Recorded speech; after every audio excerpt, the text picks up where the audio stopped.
It's like it's simple, but it's like you gotta like you gotta understand it. Exactly. But it's not easy.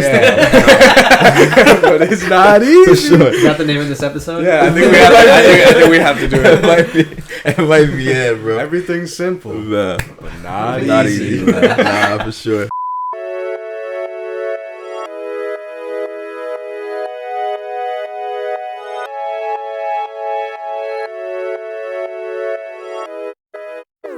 Welcome back to another episode of the Bowie Podcast. You got your boys. Let's count Kwam. Ken What's going on, Kwam, man? Jesse Bowie Fitness. What's poppin', bro? And today we have Good to see you. Cody Berman. How are you doing today? Good to see you guys. It's been too long. It's been too long. Facts, We man. grew up with Cody. We went to high school with him, middle school, all that jazz. And he's been doing a lot since high school. I believe you have a podcast, right? I do. Yeah, the FI show, the Financial Independence Show. Yes, sir. Yes, sir. I was actually a guest on there.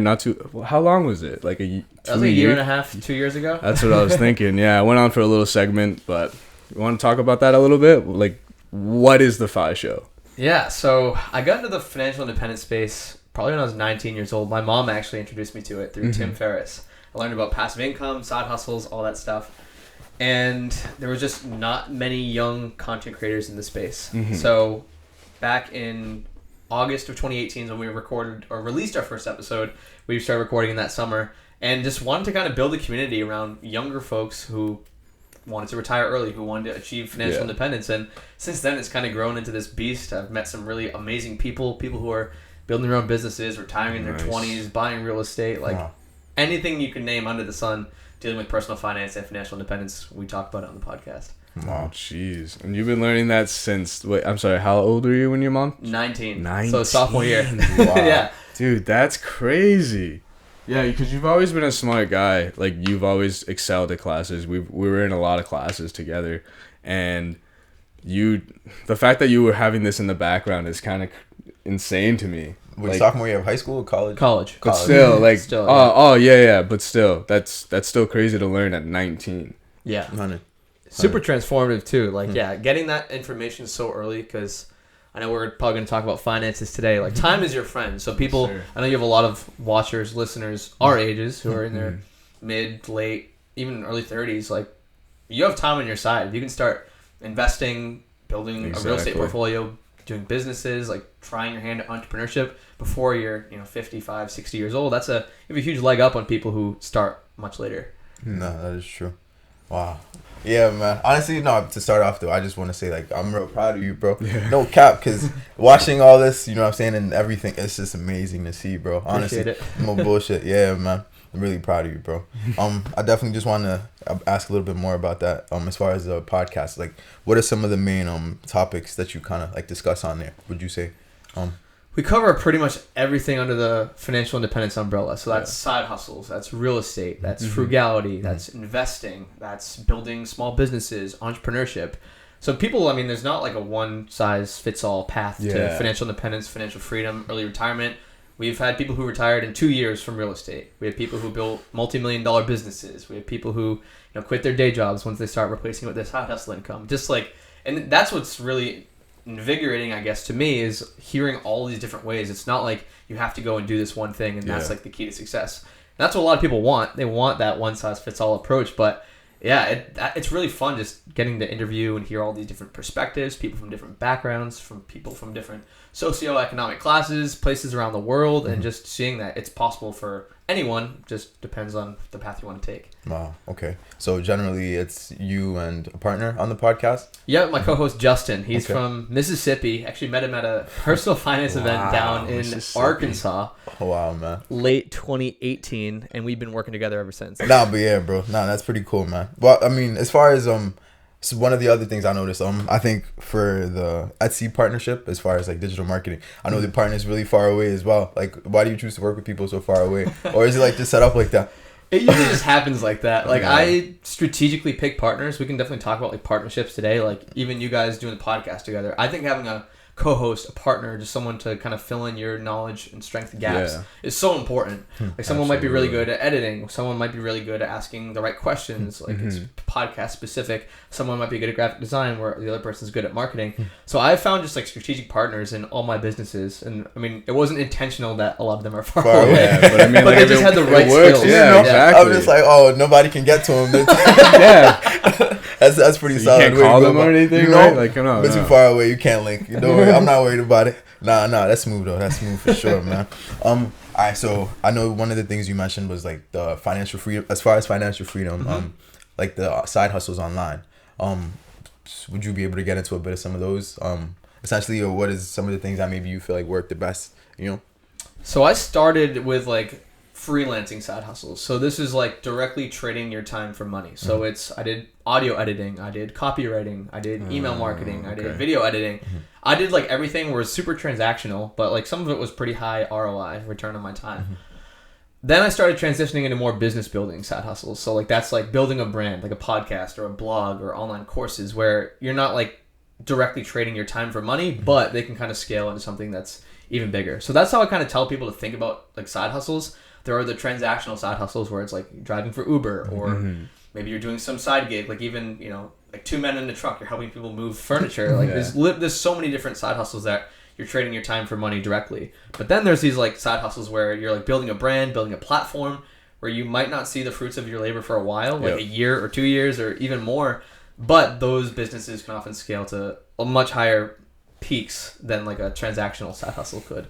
So that's how, you know, just to give the side hustle framework, how I think about side hustles. But how I tell people if they're like, I don't know how to think or start of a side hustle, think of a knowledge gap that like older people have, because older people typically have more money than younger people. And then how can you fill that gap? Like they're probably willing to pay you for your time and your expertise. So anything social media is fair game. People pay a lot of money to get their social media managed. People pay a lot of money if you can, like, you know, create or edit videos, TikToks, Instagram, YouTube, just because they don't want to do it. Like people in their 40s, 50s, 60s, they have the money, they want the exposure, they don't have the skills or the time to learn the skills. So that's what I tell people who are our age, like, that is a really good proxy for what's going to be a successful side hustle. Like, see what older people with money don't know how to do that they want to do. Yeah, what we know how to do. We grew up with technology. Oh, that's insane. Wow. Okay. All right, so how would you go about connecting yourself to essentially to the freelancing work? Like, you know what I'm saying? Like, what's the medium? So, I mean, there's a million different mediums out there. The big ones are Fiverr and Upwork. Yeah. Those are probably the two most popular. Okay. But that's just kind of to get your feet wet. Like, the best way to learn this stuff is honestly to just go and do it. Go and try freelance writing. Go and try audio editing. Go and try video editing. Go and try editing pictures or photography or whatever the thing might be. And you're going to get better. You're going to figure out what you like, what you hate. Once you kind of get a roster of projects that you've done, you kind of have like a portfolio per se. You don't have to have like a website or anything. Then you can start to market yourself on Facebook, on LinkedIn, to just your network. Say, hey, like I'm Jesse, or hey, I'm Ken. I'm doing this. You know anyone who might be interested? And that's a really good way where then you can kind of, you know, skip the platform, skip the third party, and you can just get the profits directly to you. So. But the most important thing is, though, to just like start. Just get the skills, because you're not going to be able to market in there, a video editing skill if you don't ever try. I mean, that's what, I mean, you can feel the same way. Obviously, you've been doing your podcast for 3 years now. So for us, I mean, we started at the beginning of the year, and we've just learned so much just by doing it. Even though our podcast isn't perfect, it's perfect. It's perfect. I edit it.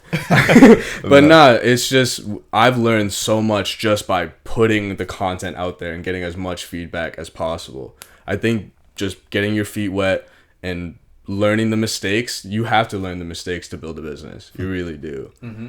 That's you could take an unlimited number of online courses, watch a million YouTube videos, read every article under the sun. Until you do the thing, you're not going to know everything. You're not going to know. For sure, man. That's definitely for sure. So going into it, I say, well, you already mentioned some of the things that you did in the beginning. Would there be anything that you do different now, like looking back on it, essentially?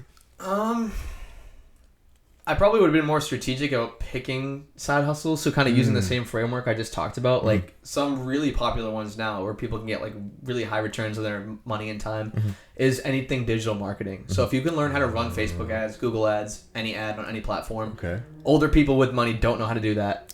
Fair. And that's like, it's a great value trade for them as well. So like, I know I have actually a friend who runs a pretty successful Facebook side hustle course, like, and he teaches people how to do this. And you think of any, tradesperson, not hating on tradespeople, but oftentimes they're not that digital marketing savvy. Yeah. A plumber who's making $150K a year doesn't know how to run Facebook ads.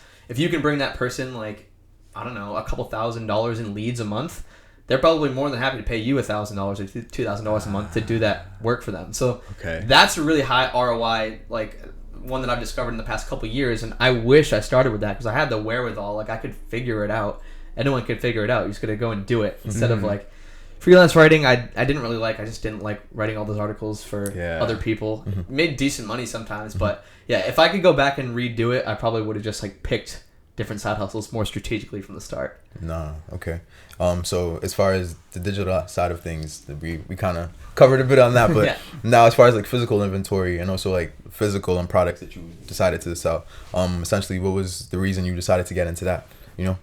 That was actually before any of this digital stuff. So that was like right after I turned, or 19, whenever it was, sophomore year of college. I discovered the 4-Hour Work Week from Tim Ferriss, and he was talking about side hustles and these things called muses, is what he calls them in the book. And so I tried to like just create businesses. I wanted like some kind of passive income vehicle. I tried to create a tutoring business, that flopped. I tried to create a specialty clothing company, that flopped. I was literally like on the phone with manufacturers in China, like I'm from Alibaba.com. I wasn't way over my head, and like the minimum order quantity is like 10,000 units, and I had like no money. I was in college, so I was like, okay, I'm gonna give up on this. The third one that did have some legs was the disc golf business, Arsenal Discs. So I had the marketing and like finance background. He was like a stud engineer, knew how to design everything with the CAD files and whatnot. So we just kind of went into it. I've been playing disc golf since I was 8 years old. It was like a business that I thought would be fun for me. Again, I talked about like, if the side hustle is not fun for you, you're not going to keep it up. Exactly. So it was fun for me designing, testing discs. We went through a lot of iterations and processes, finding the manufacturers, the plastic suppliers, people to stamp the discs, all that, everything that goes into that process. And then we just started marketing and selling and joined over like 350 Facebook groups, like local disc golf associations from like all around the country. We're like, hey, we're this new company. We spent money on a marketing video. And it was a really good learning experience. Honestly, though, like if I were to go back in my shoes, I would never have started a physical product business. Wow, really? Wow. Wait, you're saying that now you would have never done it? Never done it. What? Wait, hold on. No, but while you were but hold on, because while you were saying that, you dropped some few gems. Hold on, because all right, from what I. You know what I'm saying? I'm playing it back in my mind. You said you joined like over 350 Facebook groups, bro. What? Wait, for what purpose? Essentially, to spread it. To spread. That's what I've been doing. That's what I've been doing. Okay. All right. Wow. Keep up, man. So with physical products, though, you have to worry about the actual product being not defective. Yes. So that was a big thing. Like you get. When disc golf anyway, you get defective discs. They'd have nicks in them. They'd have little dents and whatever. The print might be wrong. You have to worry about packaging them. You have to get the box. You have to tape them. You have to worry about shipping and all that. Inventory management. Like there's so much more that goes into a physical product than you could ever imagine. Especially something like disc golfs. Like what are they? Just discs? I think they're just plastic discs. Yeah. No, I mean that's what it's called though. Just a disc. Disc golf. Yeah, they're called discs. Yeah. Okay. All right. So not to cut. No, I'm sorry. But it's like if you're gonna turn your back completely on physical products, you had to have discovered something else. You know what I'm saying? So then, what would be that thing? That was when I started just doing all these random digital side hustles, like all the freelancing work that I was doing and like building businesses online, selling digital products rather than physical products. Because like with digital products, whether it's an online course, whether it's a workbook, whether it's a workshop, a mini course, like whatever that thing might be that you're selling, you create it once and you can sell it to 1,000 people, and it's not like really any additional overhead. Whereas if you create a physical product and you have to sell it to 1,000 people, that's 1,000 times you're going to the post office or packaging up that product. It's just like the way you can leverage your time with digital anything is insane. So if I could go back in time, I probably wouldn't have done physical products at all. Wow. But I learned a lot. I was about to say though, like if you didn't, if you knew the information, I wouldn't be where I was today if I didn't do that. But now that I am where I am today, know what I know today, Yeah. I would tell my younger self, just skip this. Yeah, just go straight digital. Wow. Oh man. All right. All right. Let's get into that some more then, if anything. Yeah, for sure. of course. Because as far as now setting up like the system in place, as far as like marketing or launching a digital product, what does that look like for you? Totally depends on the product, but this is really important. So I have 3 online courses, or I previously had 3 online courses. Yeah. Now we focus most of our time on one that's focused on Etsy. Mm-hmm. What we didn't do up front, and what any creator should do up front, is do like extensive market research and figure out what your target audience wants before you create it. Because we spent hundreds of hours, thousands of dollars on video editing, production, all that stuff, on 2 courses that, quite frankly, just weren't exactly what the audience wanted. One was a blogging course, one was a freelancing course. We just didn't niche down enough. We didn't ask the audience what their pain points were. Whereas this Etsy course, we kind of had a lot better grounding of like what people wanted. So that is the biggest mistake I and other creators I've seen make, is like, before you even think about marketing, make sure you're doing the preliminary research to make sure that like your target audience actually wants this thing. Whether that's putting a poll in a Facebook group or a poll on Instagram, or it's just straight up asking them if you have an email list, or just get that YouTube feedback. Just get the feedback, figure out what the pain points are, and then build your content around that. Because you already know you have people struggling with that problem. Instead of just like, I think this is going to be a really good idea, I'm going to spend all this time and money building it, and then hopefully someone buys it. It usually doesn't work like that. Yeah. Man. All right, with the email listing, right? What is a good like essentially thing for email listing, or like collecting those leads and stuff like that? What is like a good app for that? Or well, you can do it through like all your social media channels. Typically, you can like integrate. So some of the email marketing platforms I like. MailerLite is a really cheap and easy one. I think it's like free up to 1,000 subscribers. Then there's Convertkit, which is like the next step up. That's the one I use in most of my businesses. You're going to be paying like $29+ per month, depending on how many subscribers you have. And then there's like really big ones like Active Campaign. But for people just getting started out, like you can put what are called lead magnets in your Instagram bio or your TikTok bio, even on Snapchat or wherever. And this is basically what a lead magnet is a value proposition where I'm going to give you this thing for free, whether it's a video or a workbook or something, and you're going to trade me your email address. Right. And they're usually excited about that because they're getting something for free. And once you like give people enough lead magnets away, you're building this list, you're building this following. Now you have these people that you can communicate with and ask them questions about what products or what struggles you have, or hey, this is my latest thing, and that usually ends up in more downloads or more watches or whatever. So that's a good way. It's just like getting some kind of a lead magnet. So if you're in the fitness industry, maybe you have a workout video that's like 30 minutes long, like telling you the basics of working out, or maybe you're a nutritionist and you have your 5-day or your 5-page like meal plan, or maybe you're in, you give and you get. Yeah, you give and you get. You're something that your audience is going to want, that you can build your list, a list builder. Absolutely. Right. So that essentially then would be the funnel that you use to kind of sell the products, basically. Right? So that's the top of the funnel. So that's getting people in the top, and then you got to kind of create a journey for them. So whether that's through email marketing, so like once you get them in the funnel, then you have some kind of like campaign built where like they get this email on day 1, they get this email on day 2 or 3, and then like you can do so many different like conditional things you can do. Like if they click this, you send them this email. If they buy this, you send a different email. You can do these all in these marketing softwares like the MailerLites, ConvertKits, Active Campaigns. Okay. But the most important thing is really just building that list. So you don't have to go and spend a bunch of money on email marketing. Like just build a list. Like it could literally be in an Excel file or something that people are trading your emails in. You don't have to get fancy with it.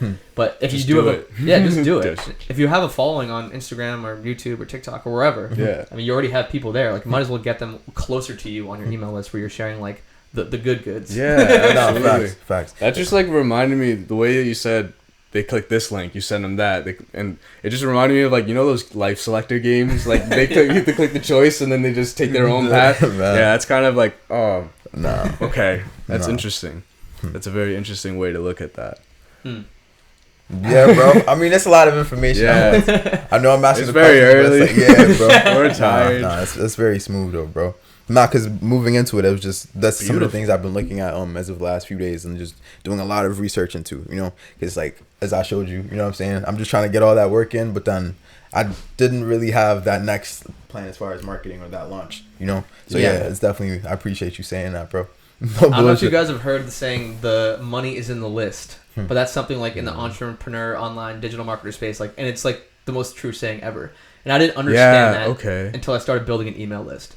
Because once you have a list, you have people that you can send to all your content. You can send to all the products you create. You can, if you have friends in the space, you can be an affiliate for those friends and promote their products to their courses, their whatever.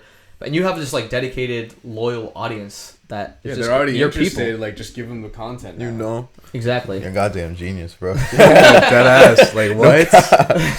Nah, bro. Yeah, man. Thank you for that. Yeah, honestly. Fill the list. Yeah, literally. Honestly, bro. All right, so then with going into all these things, how do you then find time for like the balance of everything? Like, how do you? Like Business, life, your life, business, yeah, both. Nah, like life, bro. Yeah. Just life, you know, because of course we're gonna get into that last aspect, I mean, which would yeah. kind of be the real estate. But then like in between all that, bro, like where do you know what I'm saying? Are you happy? That's what we're trying to say. Come on, just say what you chest. Basically, bro, you know, you're not just working all the time. You know what I'm saying? No, and I love what I'm doing too. Like I do can it see more that, for the yeah. sport than like the money or like the financial prowess. Like I love business building. I love figuring out solutions and like honestly beating other people. Yeah, hell yeah. But yeah, I have a good work-life balance. Like I just got back a week and a half ago from Greece. I was there for 3.5 weeks. I was Nice, working nice. like maybe an hour a day. Wow. And it was awesome. So like I have that flexibility in my life, but then there's some days where this past weekend we did a big launch for our Etsy course. Like Yeah. I was working 15-hour days for some of those days. Yeah. So there's a balance. There's a trade-off depending on what you want, what your goals are, how much money you want to make, who you want to beat. Yeah, I mean, I think I've struck a pretty good balance. I do what's called time blocking. So like I will designate certain blocks of time to certain parts of my businesses. And I try, I'm not perfect at it, but I try not to like spill over from, okay, this is my time to, you know, edit the podcast or reach out to sponsors. This is my time to build new content for this course. This is my time to do X, Y, and Z. And I try to really be dedicated to that thing during that time period. So that helps me manage my time a lot.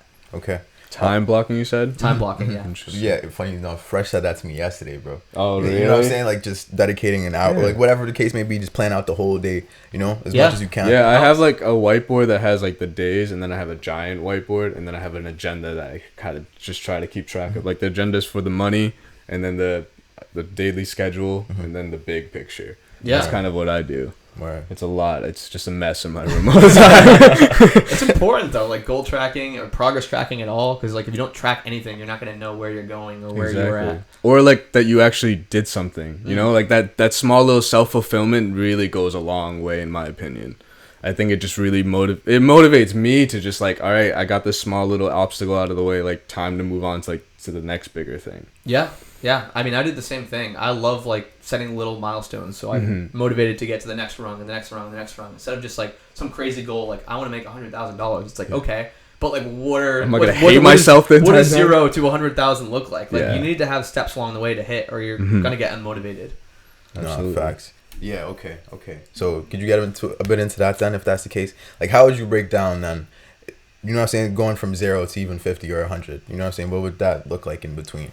As far as say like, all right, now I get 5,000, I'm going to maybe plan a little celebration, or, you know what I mean, do this, whatever the case, like what does that entail? I need to get better at celebrating, but Yeah. I definitely at least recognize the milestones. I usually don't have like any kind of a formal celebration for stuff. I have a couple of times, but I do need to get better about that. Nah. You just came back from Greece for 3 weeks. A little bit of a celebration. That wasn't for any rhyme or reason. It was just for fun. Absolutely. Yeah, Okay. exactly. No, you gotta enjoy yourself. You've been hustling so hard these last 3 years, man. I've been following you. Like you said, I said earlier, I was on the podcast a year and a half ago. Like you've been hustling, and the course too that I didn't finish. I'm sorry. I was busy. I'm so sorry. But that course was so extensive, and like it was just really, it flowed so well. I really wish I got it done, but it is what it is.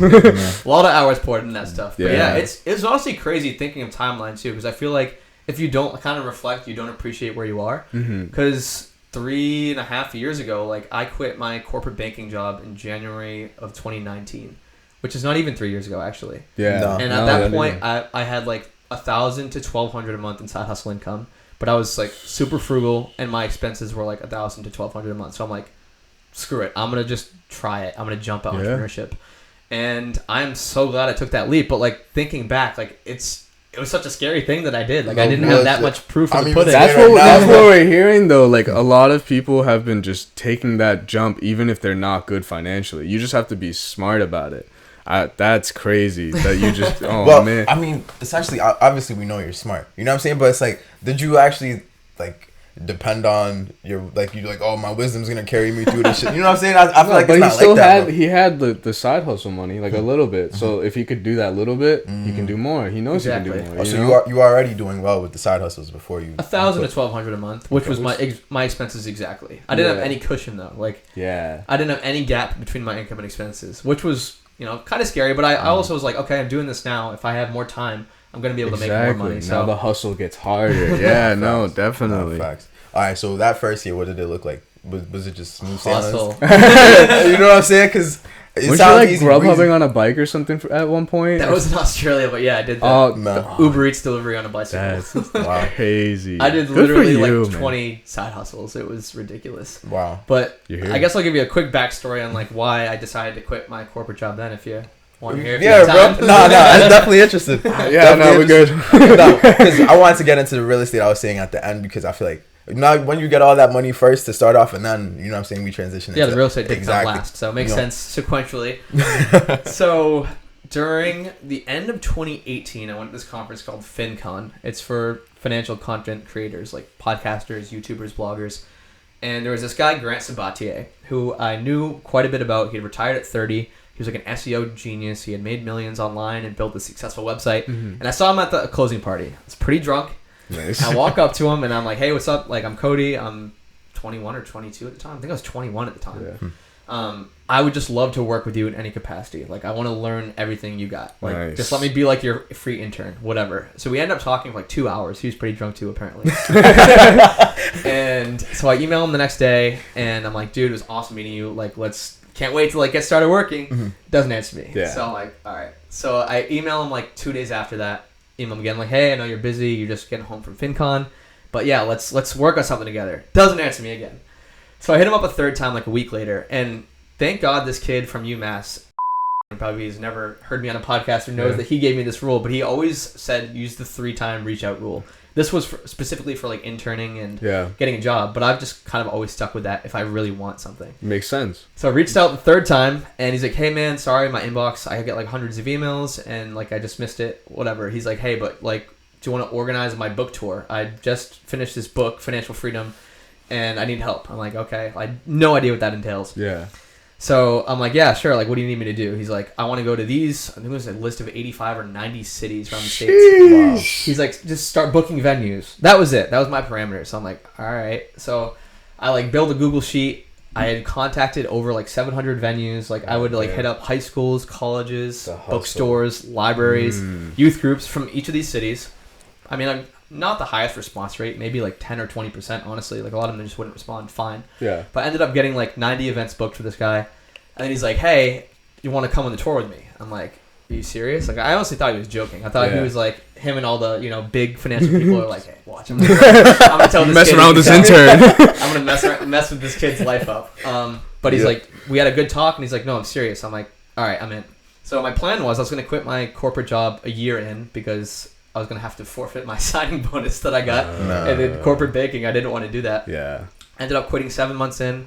End of January, went on the book tour with him. Beginning of March, they didn't take back my signing bonus, so I'm gonna cut that. Don't worry, I'm gonna make sure they don't remember it. And we just hit the road. We went to 33 states, 16,000 miles all around the U.S. driving in like a pop-up van. A little over 3 months. God damn, dude, that's so sick. And that was like kind of the catalyst. Like that was like the crux of my journey. Like that's where everything kind of turned. Like he really kind of, I thought I had a growth mindset before, like quitting my job. I'm like, yeah, I'm quitting my job. But like this guy, and I'm like, yeah, I can't wait. Like I'm already making $2,000 a month, and he was like, $2,000. He's like, dude, you'd be making $20,000 a month, and I was like, oh, yeah, right? He's like, show me.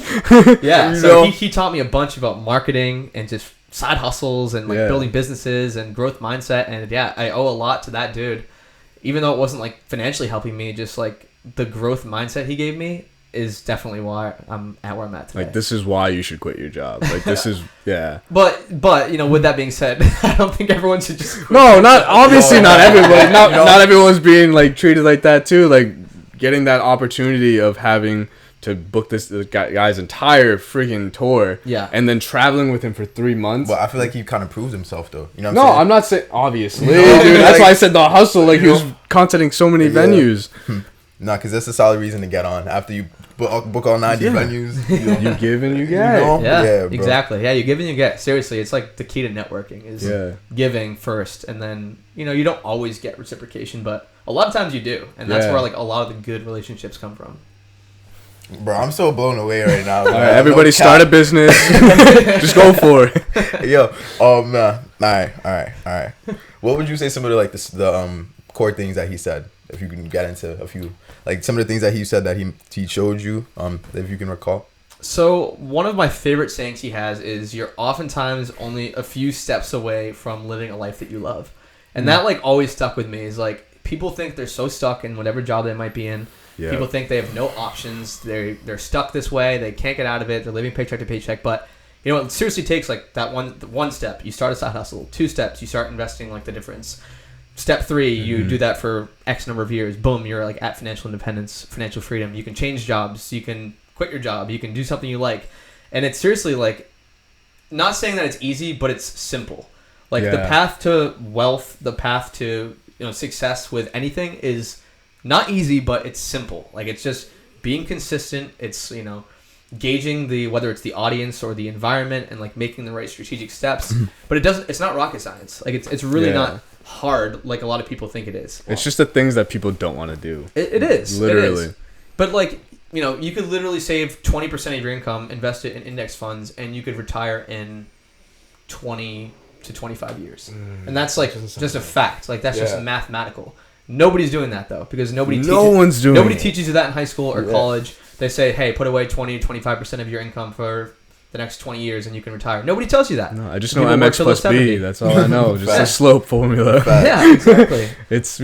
I really wish high school would teach more about finances, because they expect you to either go to college and waste all your finances or go into the workforce and not know anything about finances still. I think kind of the solution to that is the FI show. Yeah, absolutely. Go check out the FI show, guys. After you watch this episode. But yeah, man. Wow, bro. All right. So essentially, I figured that once you have that system in place, that's the only way it becomes simple. Because waking up every day, if my plan is, all right, I got to get to work at 8 a.m. and then I get out at 3 and then I got to take care of my kid till say 10 and then whatever my girl gets home, you know what I'm saying? Like, there's no other plan as far as, you know what I'm saying? So once you get the system, I figure, and then I think it's easier. And the ambition, man. You need the ambition to go for it. A lot of it is, though, because, to sympathize with that, a lot of it has to be on autopilot. Like, whether that's, with the investing specifically, getting a certain amount deducted from your bank account every other week or every month, or, a certain percent of your side hustle income going to a bank account that you can't touch. Like, you do have to set up the systems beforehand, but once they're in place, you just let them ride. Yeah. And it's not easy, but it's simple. No, word, okay. I think that's the best way to put it.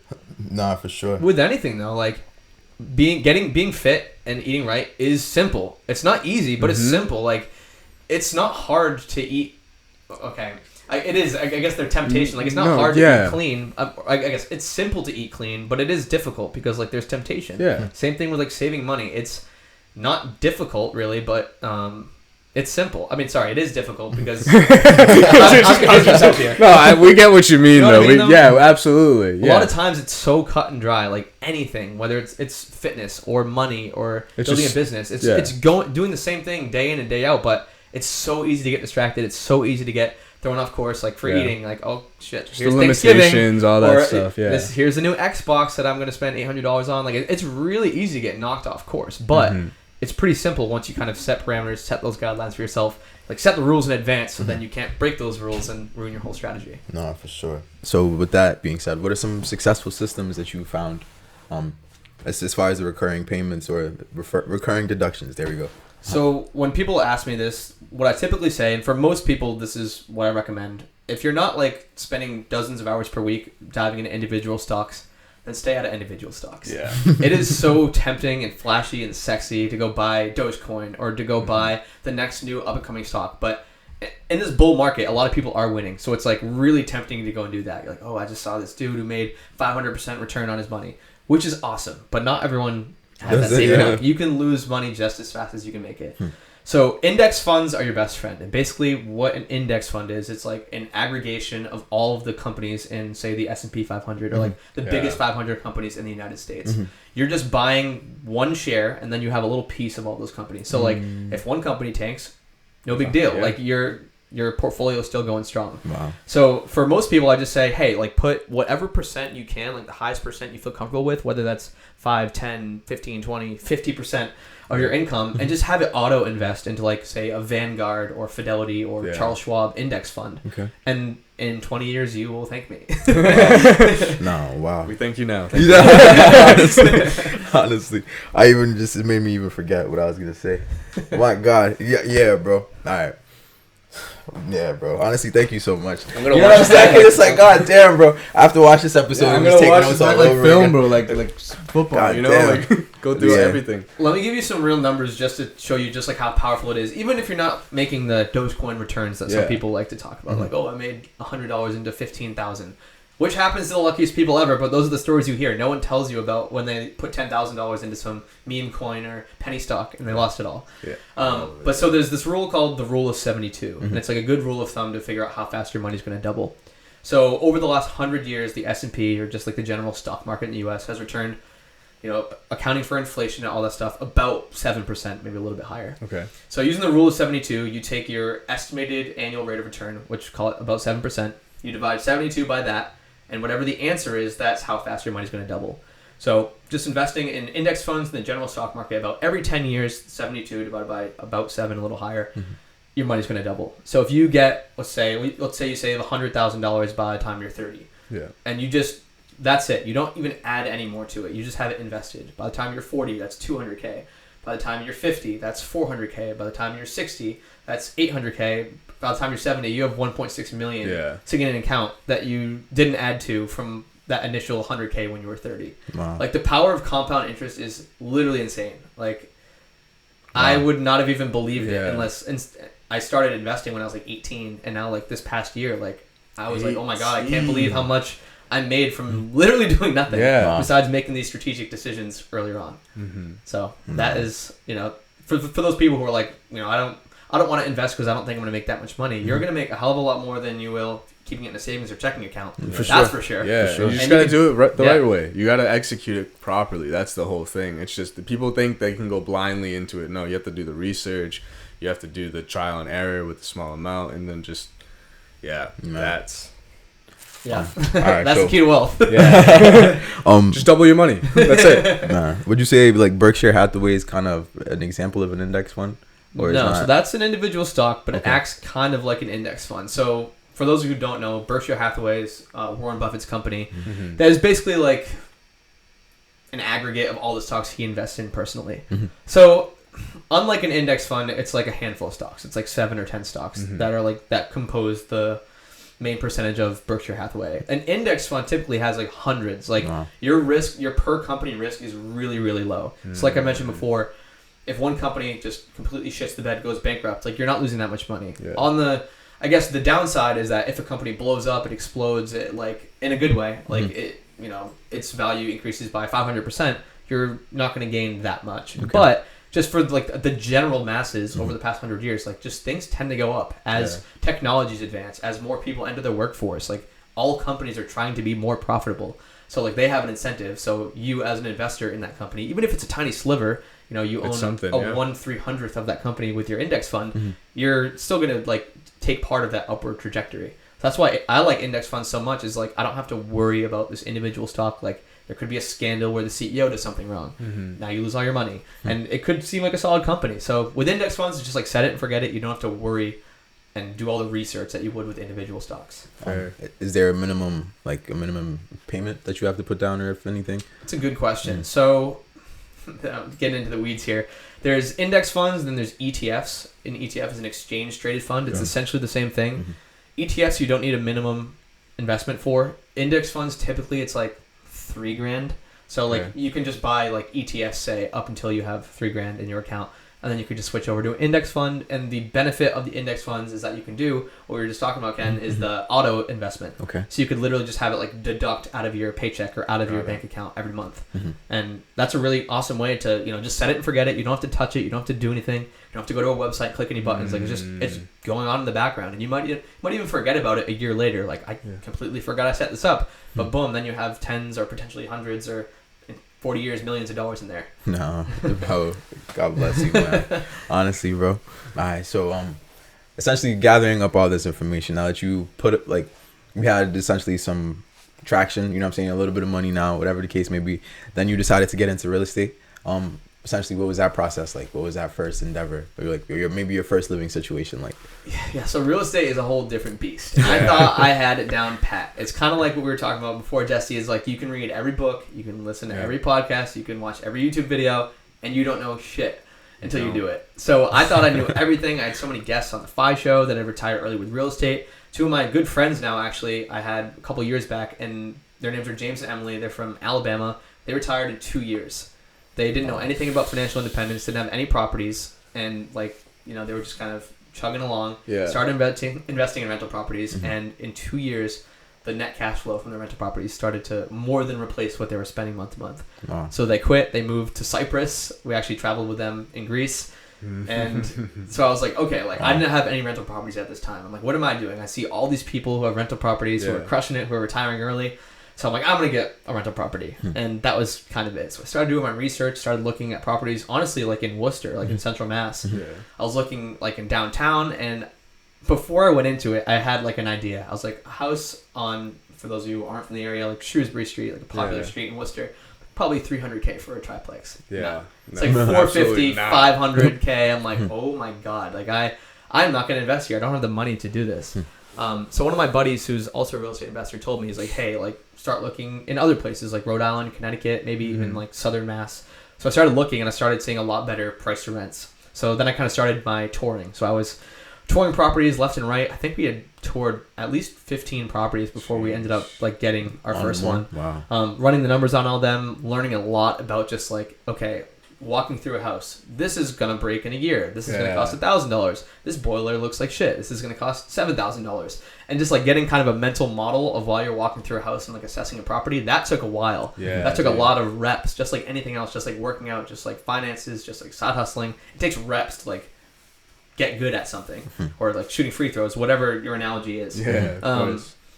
But yeah, then we ended up getting that first investment property. It was a 3-family. We bought it for... It was actually listed at what I thought was way under market because I had been doing research, getting emails every day. And actually, let me just back up a second. For those who are interested in getting into real estate, think of your parameters, what zip codes, what states, wherever you want to live. Yeah. Then find a realtor, have that realtor set up automated marketing emails to you. So every single morning, I would have new properties in my inbox that met my criteria. It would be multifamily in these zip codes for under $300,000, or set your own parameters wherever you are and whatever you want. But that was really helpful instead of scrolling through Zillow, because at that point sometimes it's too late. It weeds them out. You get exactly what you want, and if it's the best suited for you. Exactly. And there still is a lot of noise. Even if you have all those parameters set up, you still might only put in an offer on one every 20 properties. But that helped me a lot. So I just wanted to, for people who are how can I replicate this process? That's how I started. Started touring properties, started getting the reps in, ended up putting an offer in on that multifamily down in Connecticut. It was listed for $210, but we offered actually 25 over, which sounds crazy, but I'll get into the numbers in a second. The numbers were just too fantastic to give up on this deal. We actually put an offer in the day it came on the market. Wow. So it's a 3-family right now with all of our tenants in there. Rents for $3,400 a month in gross rent. Mortgage, all the expenses is $1,700 a month. Wow. So it's smooth, almost double in profit a month. So that's why I was okay, we need to offer way over. We actually ended up waiving inspection on that one, and we had I took a bunch of pictures and sent it to my contractor friends because I really wanted this property. Yeah. Ended up getting that property. I know you asked about living situation. So me and my now fiance Lauren lived in... Congratulations, by the way, bro. Thank you, bro. We lived in the basement, basically, of that property. So how that property set up, there's a split-level duplex on top. So there's a 3-bed, 1-bath, 3-bed, 1-bath. Then around back, there's a 1 bed, 1 bath basement unit. Okay. It's not like a basement. Like it was actually nice. Yeah. It looked good. So we lived there. So we're essentially like house hacking. For those who haven't heard that term before, House hacking. watching and listening, it's when you buy a property and then you're renting out like portions of that property to other people, whether that's rooms in your house, whether that's other units, if it's like a duplex or triplex. But it's a great way to not only, you know, erase your housing expense, but actually make money from housing. Exactly. Right. So while we're living there, like we're paying again $1,700 for pretty much everything all in. That's mortgage, property taxes, insurance, trash, and we're taking in like $2,200 a month in rent. So we're making $500 a month to live there. Wow. We only ended up staying there for 3 months because then we moved back to Central Mass for another investment property that we moved into. But yeah, and we actually in our current living situation, we have a 1 bed, 1 bath detached, and part of the same property, even though it's like 50 feet away, is a 4 bed, 2 bath apartment attached to 600 square feet of office space. Wow. So we rent all that out. We live in the 1 bed, 1 bath. It's a really nice place. It's plenty of space for us. It's just us two. We don't have any pets or kids or anything. And we make about $800 a month living there. Wow. So it's like the opposite of rent. Nah, that's definitely big though. I definitely wanted to get into the house hacking because I know someone who started off it's a 1 floor, but then it's 5 bedrooms in the space. He lived in 1 bedroom and then rented out the other 4 Smart. to like college students, and then he's on to his second house now. But in total it's like 12 doors. You know what I'm saying? So I wanted to get into that, but even before that, why did you decide to go directly into essentially like house hacking, or like renting out the units? I would have assumed that now that you have some money, you get a house and then like living it by yourself with your girl. You know what I'm saying? You have everything that you want basically. Why would you decide to go about it that way instead? So good question, and I always recommend house hacking as the stepping stone to get into real estate. Yeah. One reason is because with house hacking, if you get an owner-occupant loan through a bank, you only need 3.5% down. So instead of a typical investment property where you need 20 at least, sometimes 25% down, so let's say you're buying a $200,000 property, you're going to need literally like 10 or 11 grand to buy a $200,000 property with an FHA loan if you're an owner occupant. If you're just an investor, let's say you have your own nice house, then you're like, I'm going to start investing in real estate. Now you're going to need like $40K to invest in that house with 20% down. It's a huge difference in the capital it takes to like start investing. And then the second thing is kind of what I talked about before. Like if you can eliminate those big expenses, like if you can get rid of your housing expense, you have so much more of a gap in your budget to now use that money to invest or use that money to start a business.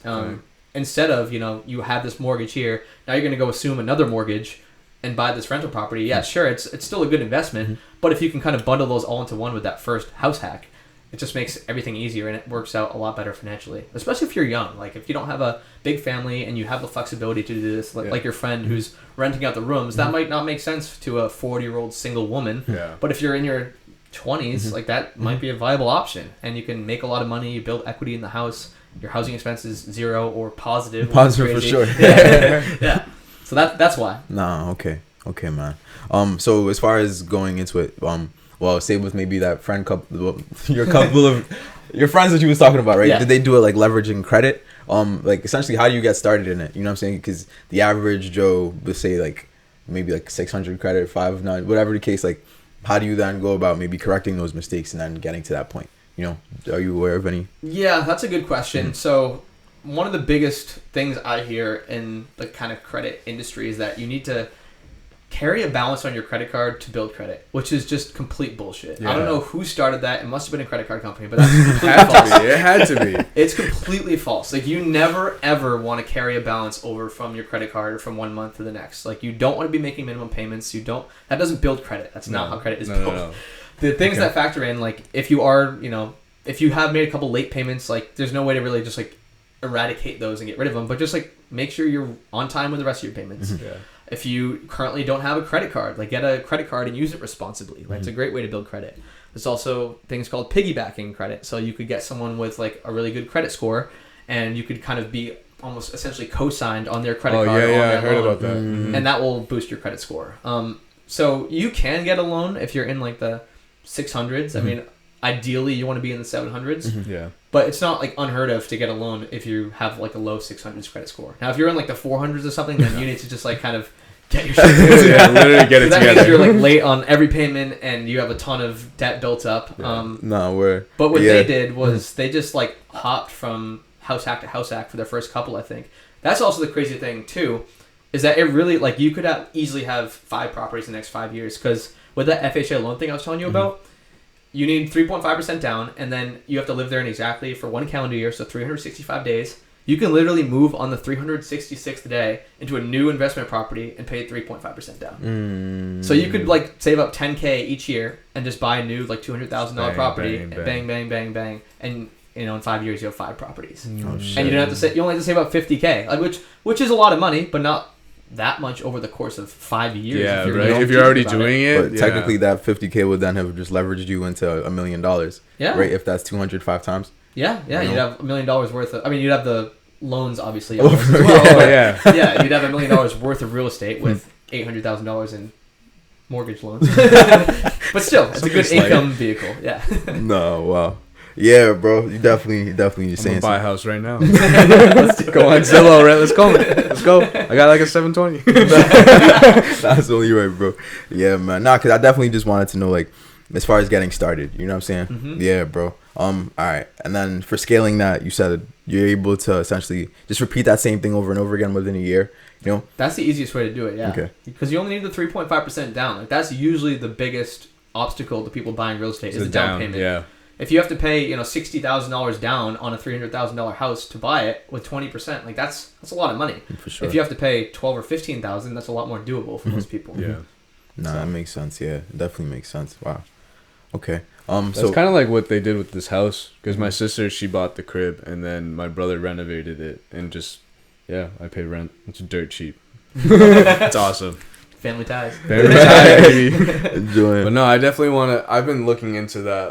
I really want to buy a property, and I mean, dude, it's doing so well for you. It just really inspired me to really shoot for it, especially because I can see that it's doable. Like my family literally did it right in front of me. So it's just, I mean, it's not going to be easy like that. Obviously, it has its tests and trials. Yeah, I was going to say, it's not all sunshine and Yeah, rainbows. of course not. Absolutely. There's a lot of bullshit that goes into managing properties, whether it's tenants or it's things going wrong with the property. We had a sewage backup in one of our properties because the sump pump was hooked up wrong.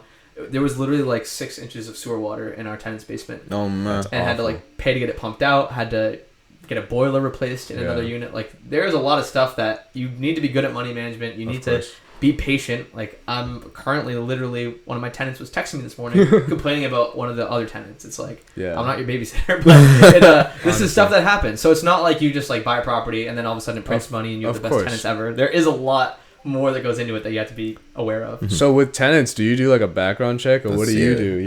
Yeah, we screen tenants pretty hard. Like, we do a background check, we do a credit check. Honestly, sometimes we're somewhat flexible, but we usually don't even rent to people less than 700. Yeah, which is like crazy strict, but it has helped us really weed out bad players and helped us for the most part get good tenants. And it's your money, you don't want someone else to mess with your money. Yeah, and my property. Yeah, I don't want them to destroy it. Of course, absolutely. Right. Wow. Okay. Are there any mediums that you use for that? Yeah. Right. As far as like weeding out the tenants. Oh yeah. So I use apartments.com for like everything management. So I have the tenants applied through apartments.com. I run the background checks through apartments.com. I list the properties when they're ready to be listed on apartments.com. It just has everything on there. It has everything on there. It's just like a huge conglomerate. It makes it easy for management. And I have also, which is important for me anyway, because I don't want to drive down. Some of my properties are like an hour away. They all have like automatic payments set up through apartments.com. So I'm not going in and picking up cash or collecting a check. Just boom, I have them all like on auto pay. Beautiful. It's easier for both of us too, because it's like, even as a tenant, it's kind of a pain in the ass if you have to go meet with your landlord, hand them a physical check. Like, you want to kind of just go on with your day, click pay. Dude, it's today's generation. Like, Venmo, all that stuff, just yeah, it's wicked easy. Wow. So apartments.com is what I use. No, clutch. Sponsored by. As far as evictions go, have you ever had to evict anybody? We threatened eviction on these one couple of tenants. I don't know how. We actually ended up doing the background check, so they weren't tenants we inherited or anything. And they passed, they had good credit, and they were like alcoholics, drug users, fighting all the time. I guess like body slamming each other. Oh my god. So I threatened eviction, and I was like, listen guys, like, you don't want an eviction on your record, and like, you should just move out on your own accord. And they did. No. Good. Wow. Yeah. So that's real of you to say that though. I have not have to evict anyone yet. No, okay. No, you won't. Well, yeah, because I mean, I know as far as like that goes, that's kind of essentially some of the obstacles that come with it, But yeah, wow. Nah, that's smooth, bro. That's smooth for sure, man. It's definitely not easy though. What are some of like common difficulties that you have to deal with when it comes to managing a property? Okay, Like, so tenants is number one. Yeah, of course. But a lot of that is legwork up front, and then once you get a good tenant, usually they're a good tenant for a long time. That's one big one. A lot of just the little nitty gritty stuff I didn't know about. Like when we bought our first property, I'm like, oh my god, I have to like rekey all the keyholes here because I have no idea who has keys to this property. Yeah. That was one I didn't know. Managing just like transition times, like trying to get repair people out there if things need to be repaired. Showing the property, taking pictures. Like there's just kind of a lot that goes into. You have to be timely with all your management stuff. Yeah. So that's one of the biggest challenges. Although like we try to be really diligent and like have reminders and spreadsheets and all that stuff. And like tracking is another big one. Like making sure you're like tracking all the money you're putting into that property and making sure if you have multiple properties, like you're keeping each property kind of its own accounting book. So those are things we all learned along the way. But man, yeah, it's kind of a lot of management to set up. Once you kind of get the systems in place, talking about systems before, it's a lot easier. But like from the start, you just don't know what you don't know. So you don't really have any systems at all, and you got to build everything from scratch. Nah. And is this something that you're still managing yourself? Like you're still doing all that yourself, or? So I manage them, but that might not people might think is managing. So like if there's a plumbing issue, I call a plumber. If there's an electric issue, I call an electrician. Like I'm never going to the property, but I'm still managing them. A lot of people like ask me that, and they're like, "Oh, like you're managing the property, but you don't go down there and fix stuff." It's like, no, that's why.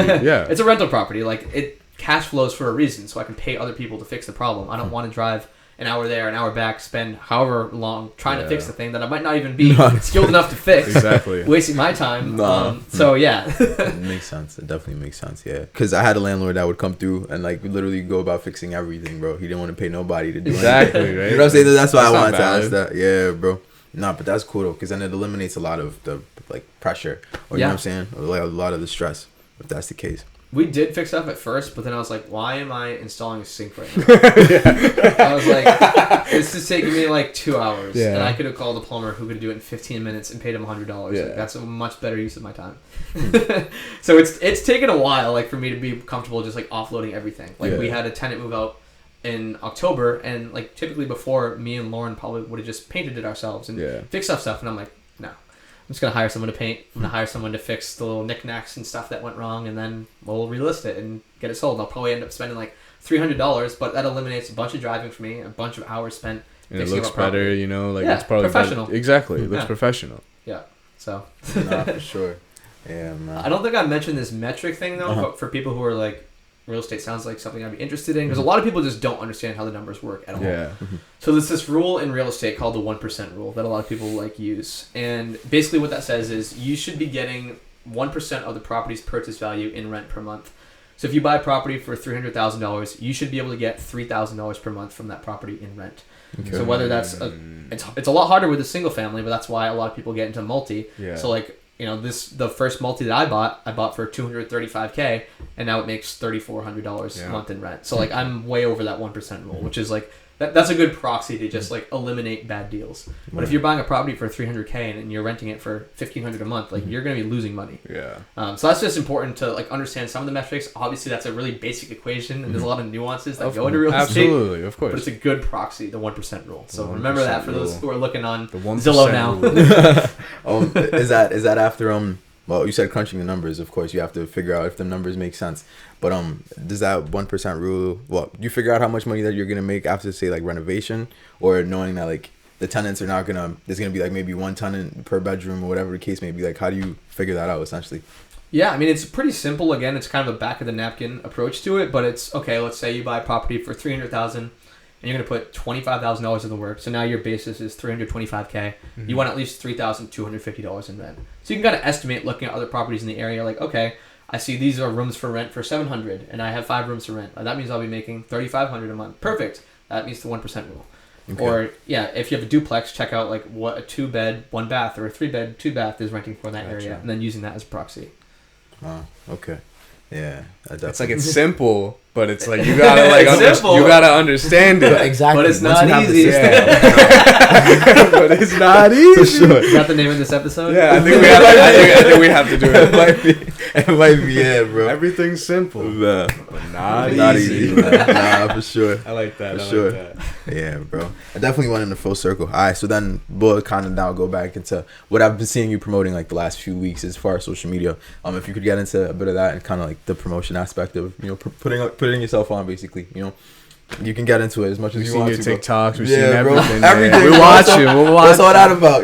Oh yeah, so I'm doing a bunch of things online. So there's TikTok I'm doing, and Yeah. then you probably saw pretty recently us promoting the Etsy course that we Yes, have. sir. It teaches people how to create and sell digital products online.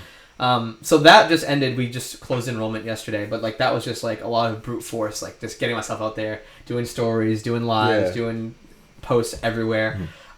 But in terms of TikTok, so that's something I've been kind of focusing on as just more of like a personal brand thing. I don't just focus on any one specific part of my businesses. Like, Of course. I talk about real estate, I talk about personal finance, I talk about selling digital products online, I talk about investing.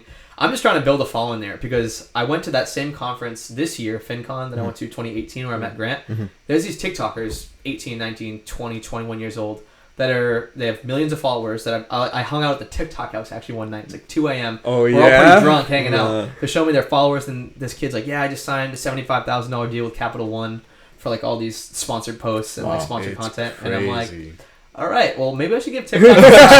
Yes, Like, sir. I've been dismissing TikTok as a social media platform just because I was like, honestly, like I one of hear you. the like older, not even millennials. I guess I'm like right in the We're around this cusp yeah. of Gen Z, millennial. I'm What are you, like, like, one of the 25? older ones that's like rejecting the new technology Nah. stuff from social media. I'm like, Nah. I don't need TikTok. I don't need to use that. And then I saw all these kids, and I'm like, I need TikTok. Yeah. like these kids are making. Dude, it's so hundreds of easy. thousands of It's dollars. so Yeah. easy. It's just finding the right algorithm. But like I've noticed that TikTok, it has its weird algorithms. Yeah. Like when we first started doing TikTok, like we were getting some views. We were getting decent views, and then like it just died out of nowhere. Don't know how. And Nah, bro, because I swear too much, I think. no, you're still soft, right? His pH balance is out of whack. He said it before the podcast.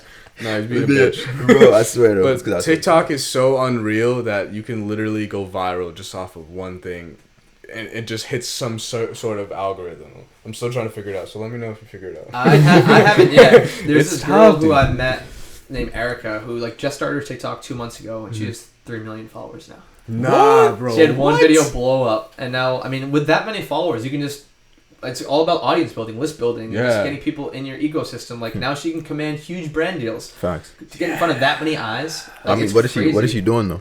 It's personal finance Oh, from like wow. a lawyer perspective. Wow. So like, Okay. I think one of her videos that blew up was like how to get free Nike shoes, or like how to get free flights from United, stuff like that. Where, Like all these little like finance. Yeah, because I've seen some of your hacks too about traveling basically for free. Or Yeah. Yeah. Yeah, so I'm trying to like Rewards. replicate some of that. I don't know what the magic formula is. If I find out, I'll tell you. Dude, please, or else I won't post this.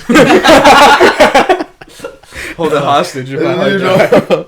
Nah, I'm gonna need it though. Oh yeah, of course. You know what Please I'm watch. saying? But if anything, nah. Thank you so Nah, much, man. bro. Honestly, you put a lot of game. You put a lot of game for us all. No, but hold on, because now it's coming back to me. Tissue. I seen, you know what I'm saying? But no. I think one thing I seen recently was as far as like traveling for free that you mentioned. Mm-hmm. You know what I'm saying? And as far as the system for that, Yeah. what does that entail? So that is what a lot of people call travel hacking, and a lot of that is done through credit cards. So, for example, Chase, Sapphire, Preferred, or Reserve. Preferred's probably more attainable for most people.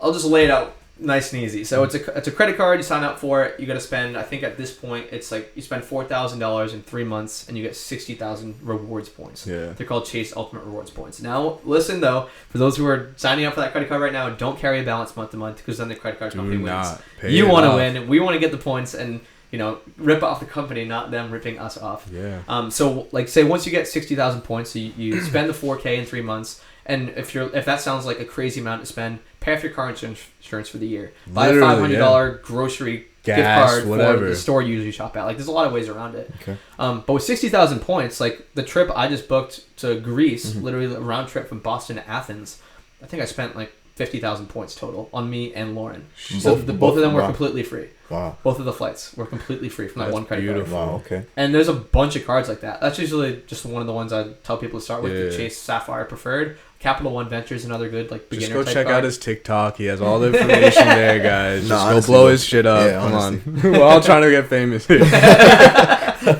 But yeah, it's a whole new world. Like I thought it was a scam when I first heard about travel hacking, and then I like met people who were actually doing it in person. Yeah. And I was like, okay, I'll give it a try. And I booked my first. I don't remember where my first flight ever was. It was with the Capital One Venture, though. I do remember that. Yeah. And I remember like clicking the redeem points, and it like went through, and I'm like, All right, sick. Let's go. I saw this like video a while back. This guy had like 20 different credit cards for 20 different things, and it was obviously don't get 20 credit cards. Don't do that. But it's just like he had reward points for certain things in life that he just like kept on his card. It blew my mind, and that was years ago. So the fact that it's like I see it. I mean, you're doing it. Yeah. You're literally, you just did it. yeah, it's still huge. Yeah, and it's still a lot of opportunity. You don't have to obviously get the 20 cards. Yes. Some people get crazy with it. Most of the value you're gonna get from credit cards is from that initial sign up bonus. Absolutely. So even if it's like 5x on groceries, like okay, you spend $100 on groceries, now you have 500 points. Exactly. Awesome. Or you get 60,000 points from hitting the sign up bonus. Like 90% of those rewards are going to come from that sign up bonus. So Wow. Yeah. So get the bonus, Get cut the the bonus. That's the card, most and then get important. another card. exactly.